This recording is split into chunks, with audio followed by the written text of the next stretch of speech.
বা আগ্রহ দেখাবেন না। এখানে আমার দুইটা প্রশ্ন আছে। আপনার সম্পর্কে তো আমরা শুনি যে আপনি অলরেডি আমাদের, মানে আমি এখন যে শহরে আছি সেই শহরে বাড়ি কিনছেন, থাকতে শুরু করেছেন, আপনার পরিবার সেখানে থাকছে এবং আপনি যুক্তরাষ্ট্রে সেটেল হবেন, এইগুলি কেউ কেউ আমাকে খুব জোর দিয়েও বলছেন।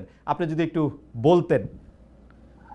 আচ্ছা, এটা তো হঠাৎ আকস্মিকভাবে প্রসঙ্গটা এলো, তাও বলছি আপনাকে যে যারা বা যে এই গুজবটা রটিয়েছে যে যুক্তরাষ্ট্রে আমরা বাড়ি কিনেছি, আমার পরিবার চলে গেছে, এবং যারা এগুলি বিশ্বাস করেছেন তাদের কাছে আমি একটা বিনীতভাবে প্রশ্ন করি যে আপনারা যার কথা শুনে বিশ্বাস করেছেন তার কাছে আপনারা কেন জানতে চান না উনি বাড়িটা কোথায় কিনেছে, অ্যাড্রেসটা কোথায়, ওই বাসাটার ছবিটা কোথায়? আপনি আমেরিকাতে আছেন অনেকদিন ধরে, আপনি জানেন আমেরিকায় যদি কেউ কোনো প্রপার্টি ওন করে, ফ্ল্যাট হোক, জমি হোক, আমি বা আমার স্ত্রী বা আমার পরিবারের সদস্য, এটা পাবলিক ডকুমেন্ট। পাবলিক ডকুমেন্ট না হলেও আপনি পেইড যে সার্ভিস প্রোভাইডার আছে তাদের কাছ থেকে যে কোনো ভাবে এটা জানা সম্ভব। সম্ভব কিনা বলে? রাইট, সম্ভব, একদমই সম্ভব। তো যারা প্রপার্টি করে লুকানো সম্ভব না স্যার, আমেরিকা প্রপার্টি করে লুকানো সম্ভব না। জি জি, যারা এই মিথ্যা, যারা খালেদ একটা মিনিট, যারা এই মিথ্যাচারটা করেছে এবং যারা এটা এই মিথ্যাচারে বিশ্বাস করেছেন তাদের কাছে আমার কয়েকটা কথা আছে। আপনারা নিশ্চয়ই জানেন যে কারো সম্পর্কে সম্পূর্ণ মিথ্যাচার করা, চরিত্র হরণ করা, দোষারোপ করা, এটা ইসলামের দৃষ্টিতে মহাপাপ। এবং আপনি এই মহাপাপটা যারা করলো তাদের কাছে এটা প্রমাণ না, যদি আপনি এই মহাপাপীর কথা প্রচার করেন বা শেয়ার করেন আপনিও মহাপাপ করছেন। ঠিক আছে? আল্লাহর ভয় করেন। আপনাদেরকে আমি গ্যারান্টি দিচ্ছি যে আমেরিকাতে আমার কোনো প্রপার্টি নাই, আমেরিকাতে আমার পরিবারের কারো কোনো প্রপার্টি নাই, আমাদের কোনো ব্যাংক অ্যাকাউন্ট নাই, কিচ্ছু নাই। কিন্তু আপনাদের কাছে আমার এক্সপেকটেশন হচ্ছে যে বা যারা এই মিথ্যাটা রটিয়েছে তাদেরকে বলবেন প্রমাণ দিতে, 1 নাম্বার। 2 নাম্বার হচ্ছে বাংলাদেশে তো আমার বাচ্চারা স্কুলে পড়ে, ঠিক আছে? সেই স্কুলে যারা সহপাঠী আছে, টিচার আছে, তারপর আমার স্ত্রী এক জায়গায় অত্যন্ত প্রসিদ্ধ একটা জায়গায় 6 বছর যাবত ইকোনমিস্ট হিসেবে কাজ করে। উনি বিভিন্ন ইকোনমিক মানে কনফারেন্সে যান, এখানে কারো না কারো কাছ থেকে তো জানা একটা সোর্স লাগবে, কাউকে না কাউকে বলতে। কারো কাছ থেকে যদি না শুনে, কেউই বললো না, আমার ওয়াইফের কলিগ, আমার বাচ্চার স্কুলের টিচার, আমার কলিগ, আমার প্রতিবেশী, কারো কোনো সূত্র উল্লেখ না করে, বাসার অ্যাড্রেস না দিয়ে, দলিল না দিয়ে, কোনো সাক্ষ্য প্রমাণ ছাড়া একটা মানুষ একটা কথা বলে আপনি এটা বিশ্বাস করলেন? এবং এই যে বিশ্বাস করলেন, দাঁড়ান একটা মিনিট খালেদ, আমাকে বলতে হবে, আপনি যেহেতু প্রসঙ্গ তুললেন, আপনি যে বিশ্বাস করলেন, এখন আপনার দায়িত্ব হচ্ছে যে এই কথাটা রটিয়েছে বা যেই কথাগুলো রটিয়েছে তাদেরকে বলেন যে কোনো একটা প্রমাণ হাজির করার। যদি সে প্রমাণ হাজির করতে না পারে বা তারা যদি প্রমাণ হাজির করতে না পারে তাহলে তাদের কোনো কথা বিশ্বাস করবেন না। আর যদি আমার বা আমার পরিবারের আমেরিকাতে কোনো property, flat, land, bank account কোনো কিছু পান তাহলে আমাদের সারা জীবন বিশ্বাস করবেন না। বাংলাদেশে যত অনুসন্ধানী সাংবাদিক আছে, আমেরিকাতে যত অনুসন্ধানী সাংবাদিক আছে, সবার কাছে চ্যালেঞ্জ ছুড়ে দিলাম, এই মিথ্যাবাদী এর পরিচয়, এর মিথ্যাচারের মুখোশ উন্মোচন করেন। কারণ এগুলি করে তারা সরল মনা মানুষ, তাদেরকে বিভ্রান্ত করে, তাদের দুঃখ দেয়, এবং এগুলি আপনার অনেক বেশি হচ্ছে। এই একটা জিনিস প্রমাণ চান, চ্যালেঞ্জ ছুড়ে দিলাম, প্রমাণ চান। প্রফেসর আসিফ নজরুল কিন্তু অনেক বড় একটি চ্যালেঞ্জ ছুড়ে দিয়েছেন এবং এটা খুব সহজেই এটা প্রমাণ করা সম্ভব তিনি যদি আসলে কোনো প্রপার্টি কিনে থাকেন।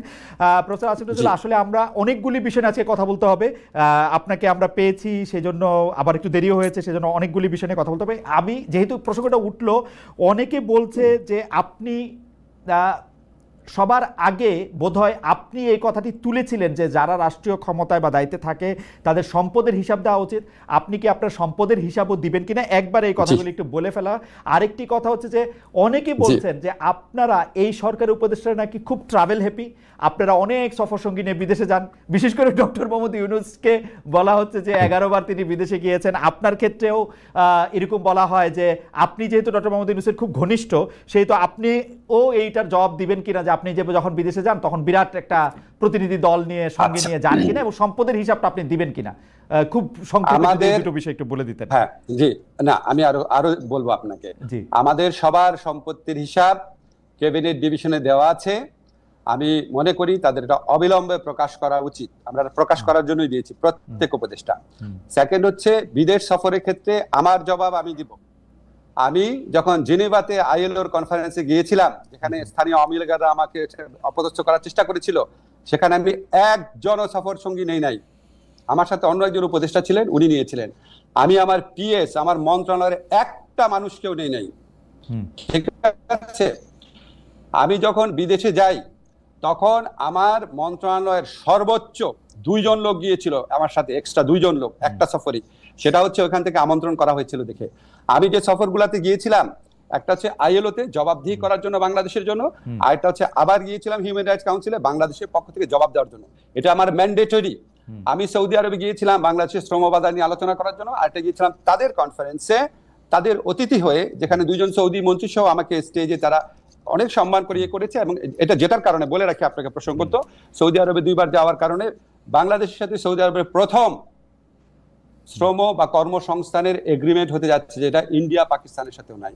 আর আমি গিয়েছিলাম মালয়েশিয়াতে, সেখানে আমার সফরসঙ্গী ছিল 1জন, সরি সেখানে সফরসঙ্গী ছিল 2জন, মালয়েশিয়াতে 2জন, সর্বোচ্চ 2জন, এবং কোন কোন ক্ষেত্রে আমার কোনো সফরসঙ্গী ছিল না। তার মানে আপনি আগে থেকে বলছেন সেটি আপনি পালন করছেন। আপনি যদি অবশ্যই পরিষ্কার করে বললেন যে এটা আসলে ক্যাবিনেটে দেয়া আছে এবং এটা পাবলিক করা হবে যে কোনো সময়, রাইট?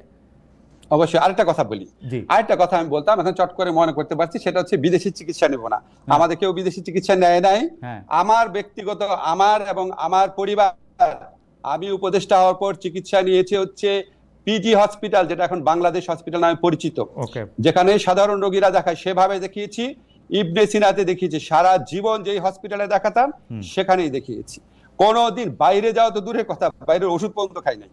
ওকে প্রফেসর নজরুল, আমরা একদম এর পরের যে আবার প্রসঙ্গটি যেতে চাই সেটি আবার লন্ডনে প্রফেসর ডক্টর মোহাম্মদ ইউনূস আমাদেরকে মানে একটা প্রশ্নের জবাবে উনি এরকম সংস্কারের বিষয়টি কেন নির্বাচিত প্রতিনিধিদের কাছে ছাড়ছেন না বা ছাড়া হইতেছে না, এরকম একটা প্রশ্নের জবাবের এক পর্যায়ে তিনি বলছেন ভোটাররা আসলে কার কি বক্তব্য আছে কি আছে সেগুলি জানতে চায় না, তারা শুধু বুঝতে চায় কে তাকে বেশি টাকা দেবে তাকেই ভোটটা দেয়। স্যার আপনি এইটা দেখছেন কি না, যে এইটা কিন্তু আসলে সত্যি সত্যি ডক্টর মোহাম্মদ ইউনূস বলছে, টু মাই আটার সারপ্রাইজ। আপনার মন্তব্য একটু শুনতে চাই।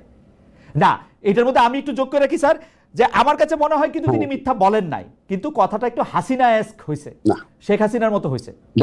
না, আমি আপনাকে বলি, স্যারের কথাটা সীমিত ক্ষেত্রে সত্যি, কোন কোন ভোটারের ক্ষেত্রে এটা সত্যি, কিন্তু সিংহভাগ ভোটারের ক্ষেত্রে এটা সত্যি না। যদি শুধু টাকা দিয়েই ভোট কেনা যেত, তাহলে তো আওয়ামী লীগ আপনার 2018 সনে কিনেই ভোট করতে পারতো, এই রাতের ভোট তো করতে হতো না। যদি টাকা দিয়েই ভোট করা যেত, তাহলে তো 2014 আর 2024 এই নির্বাচনী নাটক আওয়ামী লীগকে করতে হতো না, কারণ কে না জানে সবচেয়ে বেশি টাকা আওয়ামী লীগের হাতে আছে। স্যার তো সীমিত ক্ষেত্রে বলেছে, সীমিত ক্ষেত্রে কোনো কোনো ভোটারকে হয়তো করা যায়, ভোট ব্যাংক আছে আমাদের এখানে, আপনি জানেন তো সত্যি, সেটাকে হয়তো একটু স্যার জেনারেলাইজ করে ফেলেছে, এটা হয়তো একটুখানি আপনার কনফিউশনে তৈরি করেছে।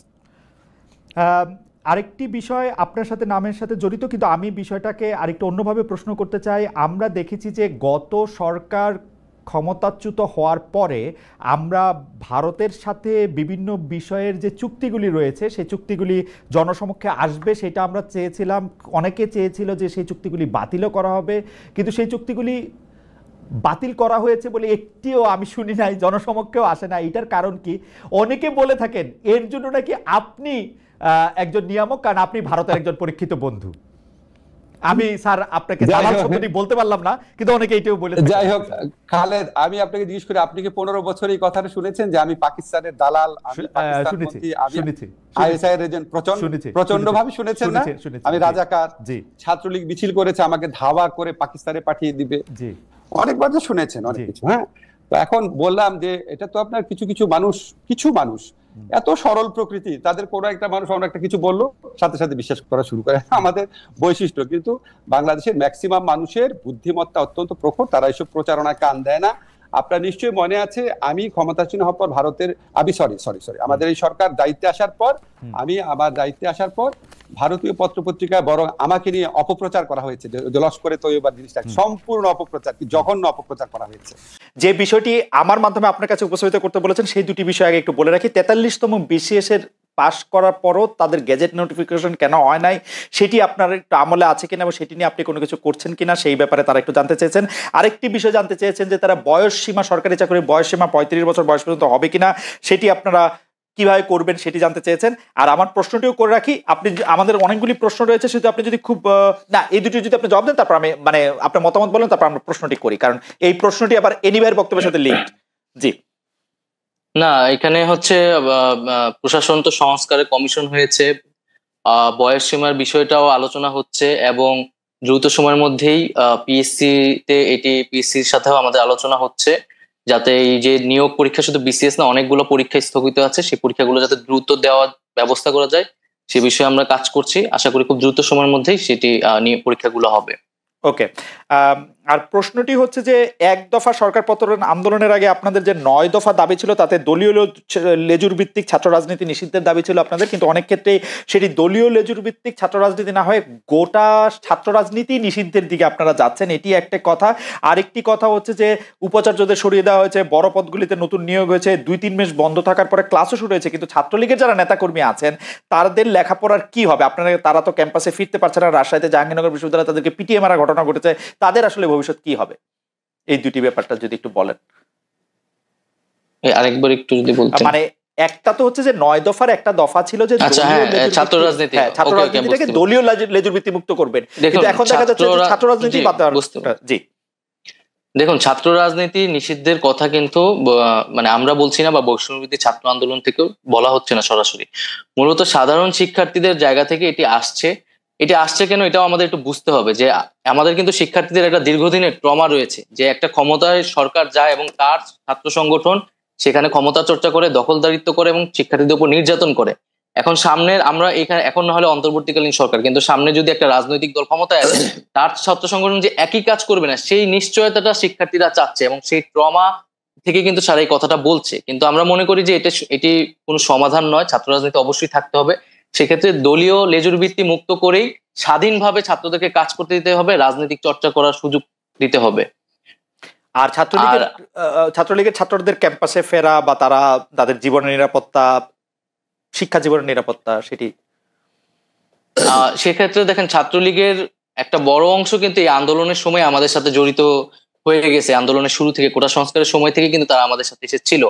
এবং ছাত্রলীগের আসলে খুব কম একটা অংশ যারা আসলে চিহ্নিত সন্ত্রাসী, যারা আসলে বেশিরভাগই যারা অছাত্র অথবা সন্ত্রাসী কার্যক্রম করেছে ক্যাম্পাসগুলোতে, হলগুলোতে, তারাই কিন্তু আজকে ভয়ে ক্যাম্পাসগুলোতে আসতে পারছে না, কারণ তাদের আসলে কোনো নৈতিক জায়গা থেকেও তারা শিক্ষার্থীদের সামনে দাঁড়াতে পারছে না। তো সেক্ষেত্রে বিশ্ববিদ্যালয় প্রশাসন ব্যবস্থা নেবে। আমরা একটা রিকনসিলিয়েশন প্রজেক্ট অবশ্যই চাই।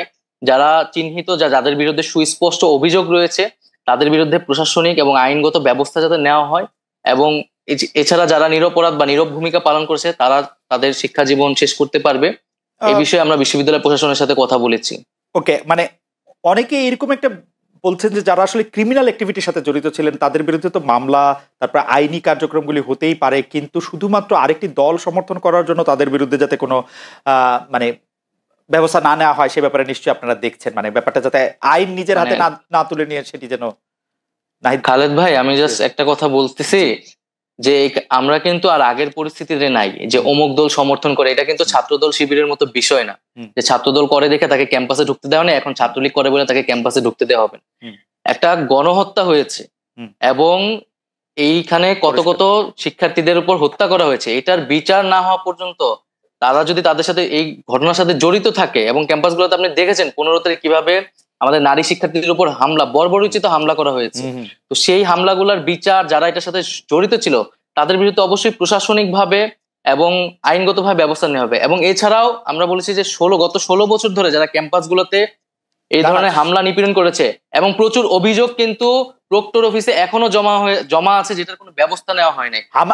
তাদের বিরুদ্ধেও আইনি ব্যবস্থা নেওয়ার ক্ষেত্রে আমার মনে হয় যে এটাতে দ্বিমত পোষণ করার কোনো কাজ দরকার নাই, সুযোগ নাই, কারণ এগুলির বিচার হতেই হবে।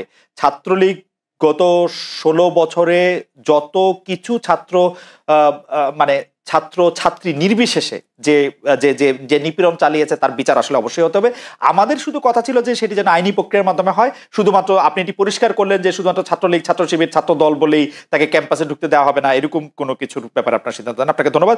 এখানে যে একটা বিষয় যে আমরা যেটা বারবার বলছি যে ছাত্ররা স্বাধীনভাবে আসলে রাজনৈতিক কার্যক্রম করতে হবে তাদেরকে, এবং সেক্ষেত্রে রাজনৈতিক দলগুলোর কিন্তু সবচেয়ে বেশি ভূমিকা রাখতে হবে, এবং এই মুহূর্তে তাদের এই কমিটমেন্টটা ছাত্রদের কাছে করতে হবে যে একটা ছাত্র সংগঠনকে কি তারা কেবল তাদের দলীয় কাজে লেজুর হিসেবে ব্যবহার করবে, নাকি স্বাধীনভাবে তাদের ক্যাম্পাসগুলোতে শিক্ষার্থীদের পক্ষে কাজ করার সুযোগ করে দেবেন। 1 নাম্বার। 2 নাম্বার হচ্ছে ছাত্র রাজনীতি বা ছাত্র নেতৃত্বের বিকাশের প্রধানতম জায়গাটা কিন্তু ছাত্র সংসদ নির্বাচন, এবং আমরা কিন্তু 90-এর ডাকসুর কথাও শুনেছি, এবং কিন্তু 90-এর পরে বিএনপি যখন ক্ষমতায় আসলো তখন কিন্তু ছাত্র সংসদ নির্বাচন আমরা দেখতে পেলাম না, এবং যার ধারাবাহিকতা আওয়ামী লীগের রেখেছে, এবং 28 বছর কিন্তু ডাকসু নির্বাচন ছিল না। ডাকসু নির্বাচন ছাড়া, ছাত্র সংসদ ছাড়া কিন্তু আপনি কোনো ছাত্র রাজনীতি আসলে কল্পনা মানে যেই ছাত্র রাজনীতি সেটা আসলে সঠিক নেতৃত্ব চর্চাটা হয় না। তো ছাত্র সংসদ এই নির্বাচনটা আসলে এই বিএনপি যদি ক্ষমতায় আসে তারা এটা অব্যাহত রাখবে কিনা, বা তারা পূর্বে এটি রাখেনি কেন, এই বিষয়টি আমি তার কাছে জানতে চাচ্ছি। আর দ্বিতীয়ত আপনি যে বিষয়টা বললেন, এখানে বৈষম্যবিরোধী আন্দোলনের পক্ষ থেকে বা আমাদের কারো পক্ষ থেকে কিন্তু রাজনৈতিক দল করার কথা বলা হয়নি।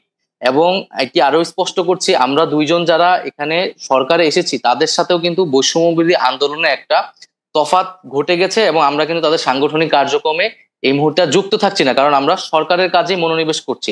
বৈষম্যবিরোধী ছাত্র আন্দোলন তার যে দাবি দেওয়া, তার 1 দফা 9 দফা, এগুলো কিন্তু এখনো পূরণ হয়নি, হত্যার বিচার হয় নাই, আহত এবং শহীদ পরিবারদেরকে এখনো সহযোগিতা পৌঁছানো যায় না। তারা কিন্তু সেই দাবিগুলো নিয়ে কাজ করছে, সেটার জন্য বৈষম্যবিরোধী আন্দোলন দেশ পুনর্গঠনে ছাত্রদের জায়গা থেকে কাজ করছে। এবং সারা দেশে যে শিক্ষার্থীরা আন্দোলন করছে তাদের সাথে একটা মত বিনিময়, তারা কি ভাবছে সেই জায়গাতে কিন্তু তারা